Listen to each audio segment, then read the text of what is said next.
Liv. Hello. How are you? Yes, I'm Yep, good. all good.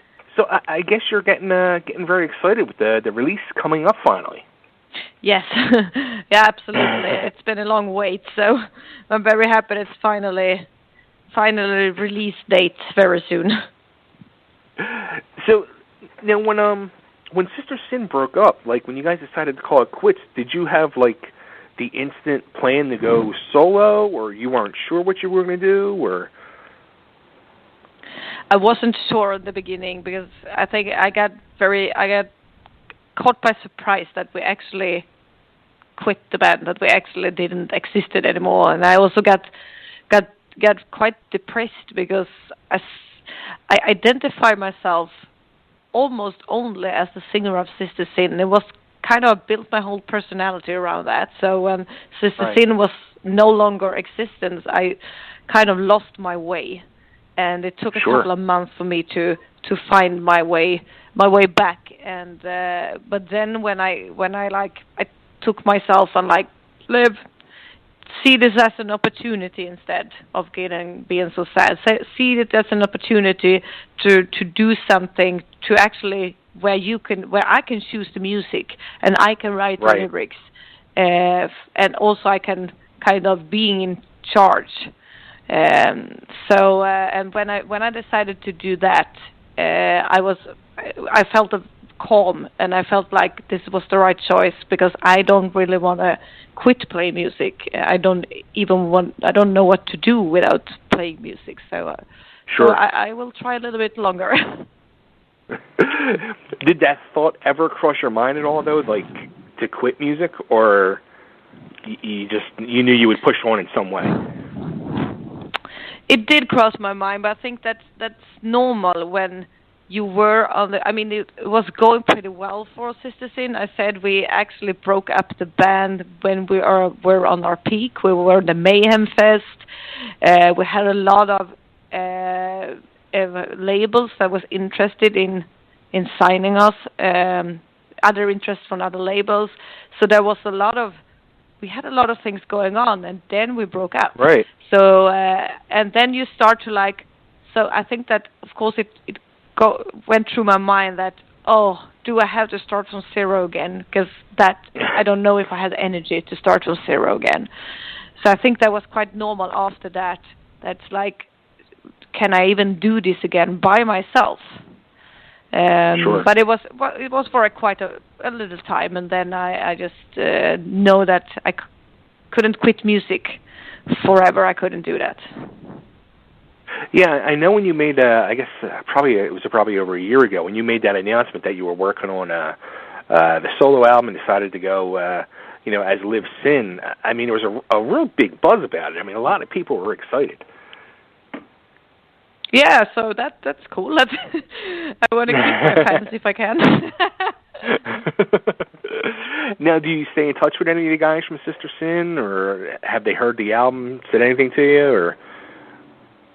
No, they haven't heard the album. I don't talk to them so much, but a little bit. But we are still friends, and I am happy that there's no disagreements or argues between us.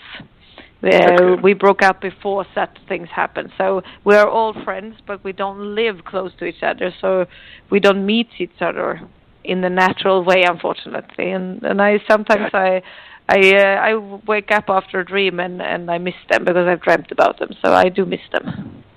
Yeah. Now, how about now with the new band? How hard was it for you finding the right members?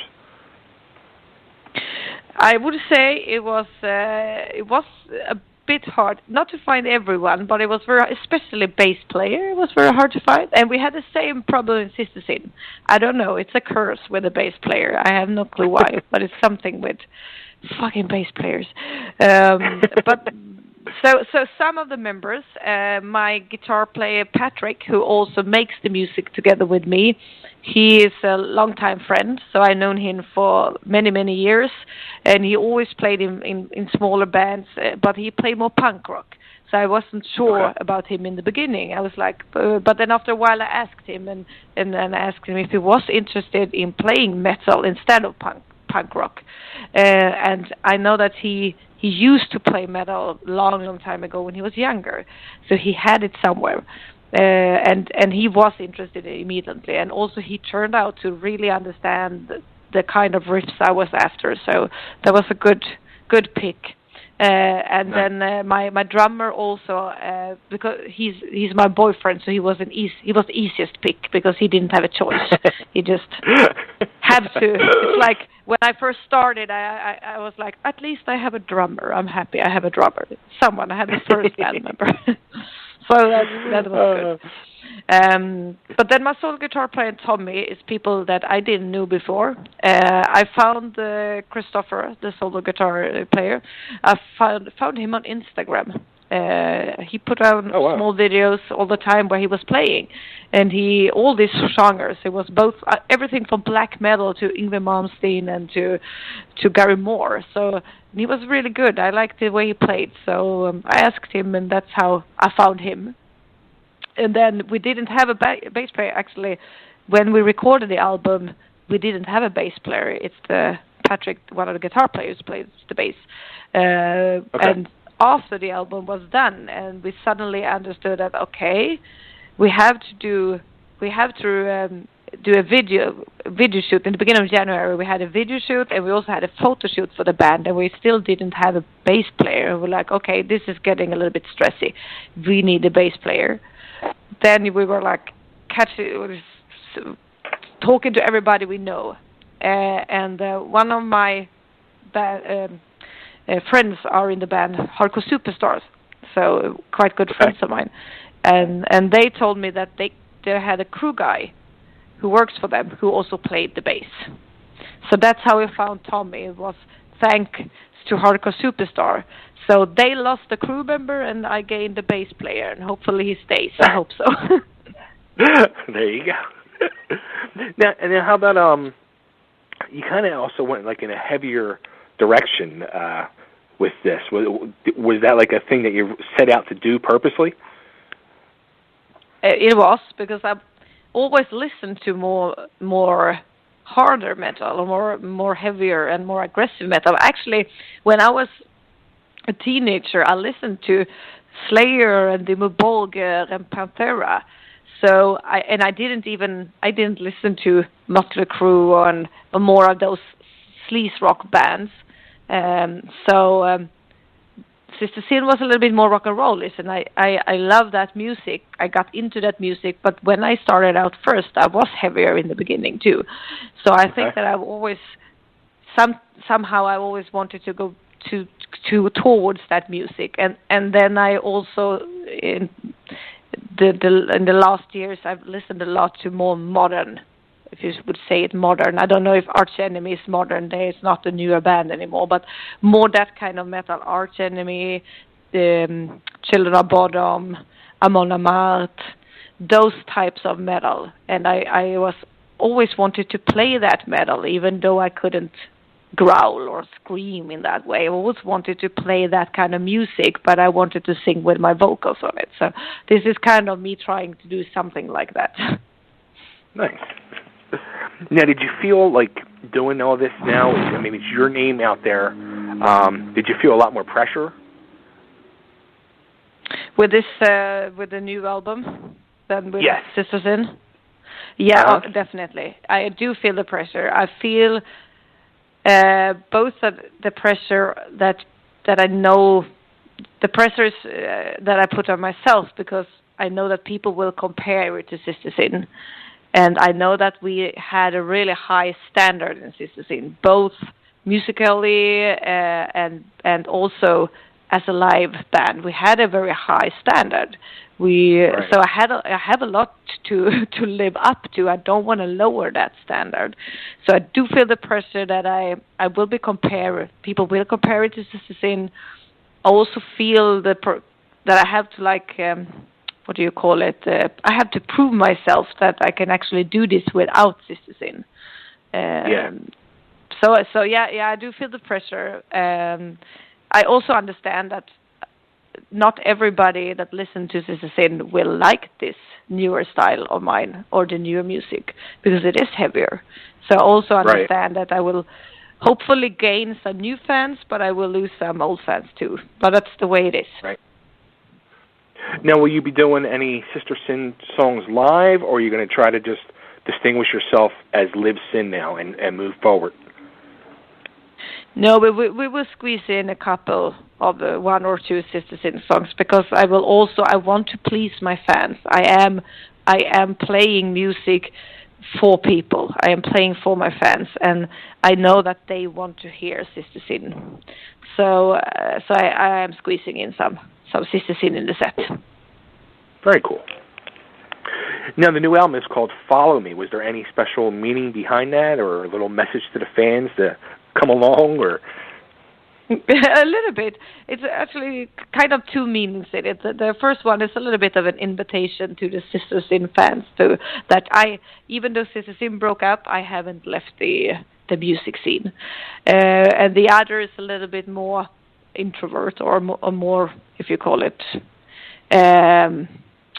Because Follow Me comes from one of the songs from the album Hypocrite.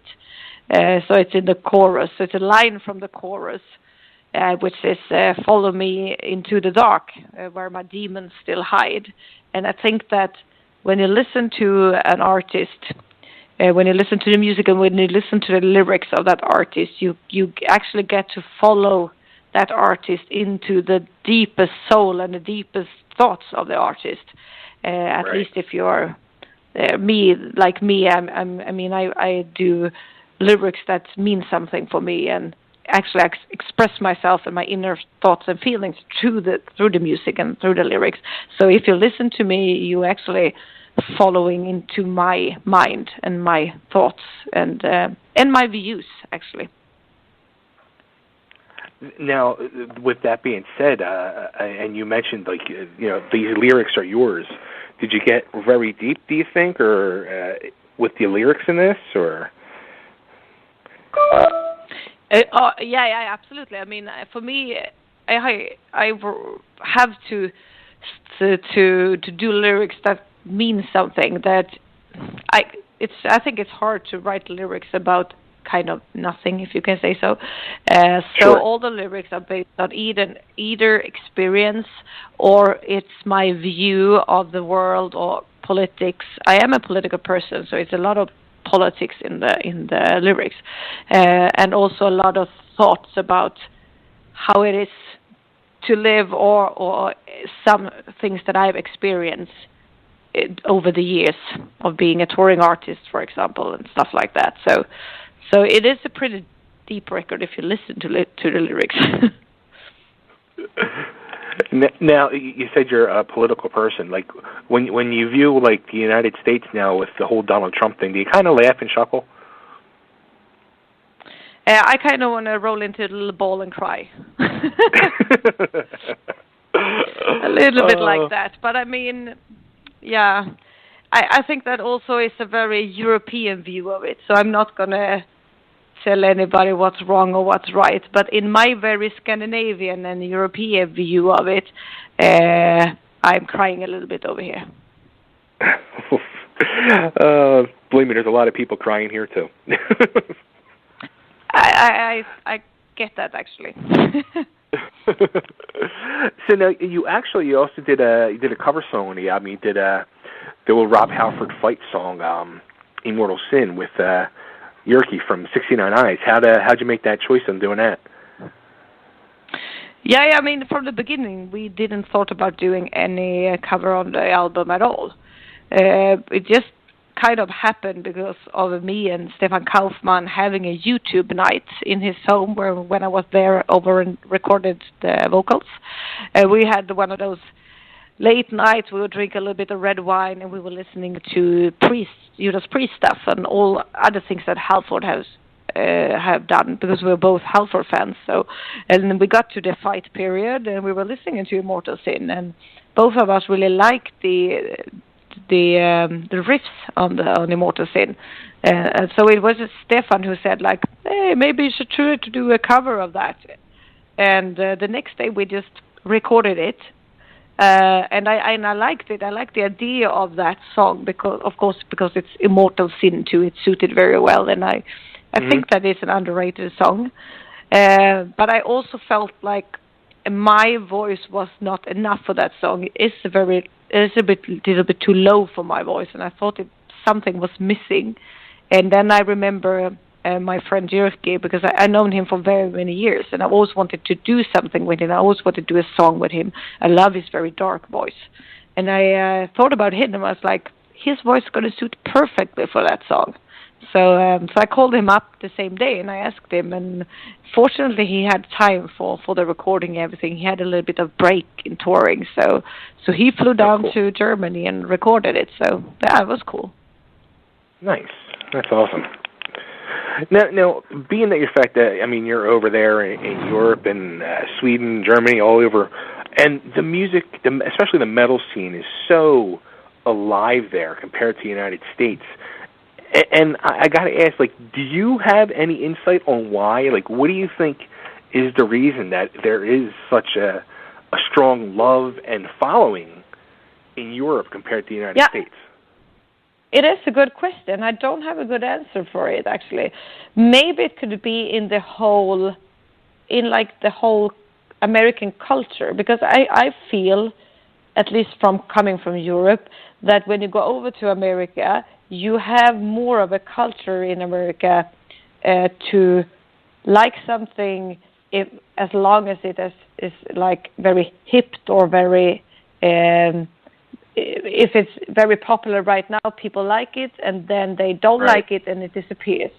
And it's not just music, it's everything. You have so much to choose from, so you just like something a little bit of time, and then it's something new, and then it's something new and something new. And I don't think in Europe that we have that kind of culture in the same way. We kind of stick to things longer. So maybe that's why we also stick to our music or our artists that we love longer. Could be. Just a thought. Could be. Yeah. I mean, that's a good point. Yeah, and that's exactly the way it is. It's like very flavor of it's not even flavor of the month anymore. It's more like flavor of the minute here in the States. Exactly. Yeah. Interesting. So now, will you be coming over to America to do any touring at all, or? Not in the very near future, as I know, but of course I want to come back. I miss touring in America. I do that. I miss it a lot. But for us, it's of course much easier to tour in Europe. And I don't have now that I have a Swedish label too. It is harder. When we had with Sister Sin, we had an American label, and that makes it so much easier. For the Swedish label to get us over to America, it takes so much more. And also, I'm not sure if it's even harder to come over on tour now. I'm not sure. I heard a little bit about that. So we'll see. I still want to go, and I know that my band want to go. But I think it would take a little bit of a time. I think we have to do Europe first, at least. Cool. So the album comes out actually next Friday, the 28th. It's officially out. Yeah. Big party. Yes. So what's the plans after that? I guess just shows and promotions. Yeah, exactly. We actually play our very first show also on the 28th, so it's going to be double up nervous for me. I'm going to be nervous. Double up. So we have next weekend we play, and then we play some more weekend shows and festivals here in Scandinavia during the summer. And then we hope that we can get out, or we're working on a longer tour for the fall. Nice. That would be awesome. Now, we have to, I mean... No, go ahead. I was going to say, I saw a video where you were talking about that you're actually a fitness instructor. Yes, exactly. Yeah. Yeah, I was surprised by that. It was just surprised, like, that there is, I guess that's the real life job you have going on. It is. Unfortunately, you have to have that. At least when you're a smaller band, it's hard to make money today. So we all have to have our day job. And mine is exactly, I am working at a gym, and I'm a personal trainer. Yeah, I think it's still I mean, it's shocking for me, but I'm sure it's shocking for fans as well when they hear that somebody like yourself that actually does have a day job. You know what I mean? Yeah, I do think so too. That most people don't think it is that as hard as it is, but unfortunately today it's hard to make money because you don't have the record sales anymore, and all bands are trying to tour at the same time, which makes that you can't take so much guarantees anymore because so many bands out there. So it's kind of a bad circle with that. That's true. That's true. Everybody's trying to tour to make up for the loss of record sales, and it's and then you get too many bands on tour. Yeah. Yeah. Absolutely. So, all right, well, Liv, I want to thank you for taking time out and being a guest and answering all these questions. I wish you lots of luck. Absolutely. Thank you so much. And, thank you. Thank you. If I can just get you to cut an ID before I let you go, this is Liv Sin, and you're listening to Totally Driven Radio. Absolutely.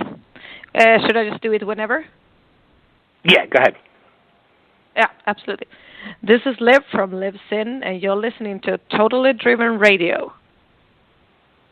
Awesome. Thanks so much, Liv. Take care, and we'll keep supporting you. Oh, thank you very much. Bye-bye. Bye.